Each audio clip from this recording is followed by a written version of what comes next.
Hello friends, आज मैं CO2 regulator को रिपेयर करने जा रहा हूँ। जो प्रो इलाइट सीरीज़ है उसका रेगुलेटर है CO2 8 का।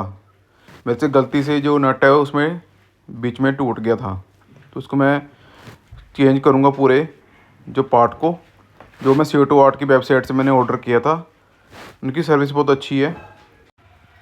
आपको पेपर रेंच की लोड पड़ेगी इसको खोलने के लिए, क्योंकि बहुत टाइट किया होता है ताकि जो CO2 से सप्लाई है वो लीकेज ना हो।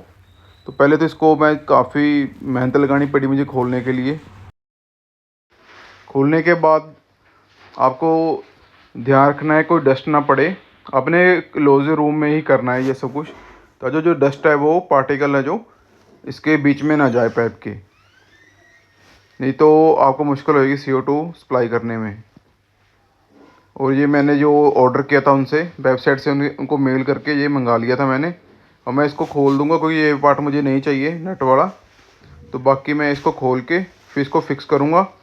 पेपर रेंच के आपसे आपकी मदद चाहिए, आपको कोई थ्रेड की लोड नहीं पड़ेगी, आप सीधे ही इसको लगा सकते हो।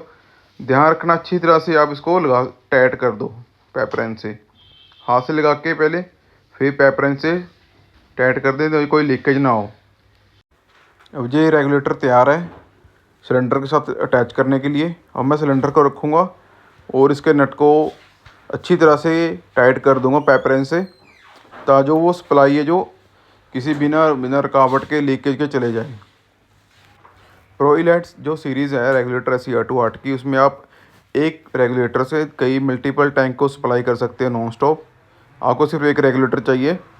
अब मैनीफोल्ड जो आता है एक्स्ट्रा पार्ट होता है वो अटैच करने पड़ते हैं आपको। मैं जो पहले है जो लगा रहा हूँ, पहले वाला पार्ट में क्या होता है नट ब्रेक हो गया था, इसलिए मैं लगा नहीं पा रहा था अच्छी तरह से इसको। अब मैं आसानी से लगा पाऊँगा। आप देख सकते हो पहला मैनीफोल्ड मैंने लगाना शुरू कर दिया है।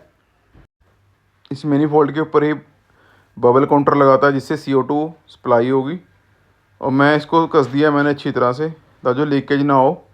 ये बहुत ज़रूरी है, आप अच्छी तरह से टाइट कर दो। अब मैं दूसरा पार्ट लगाऊंगा।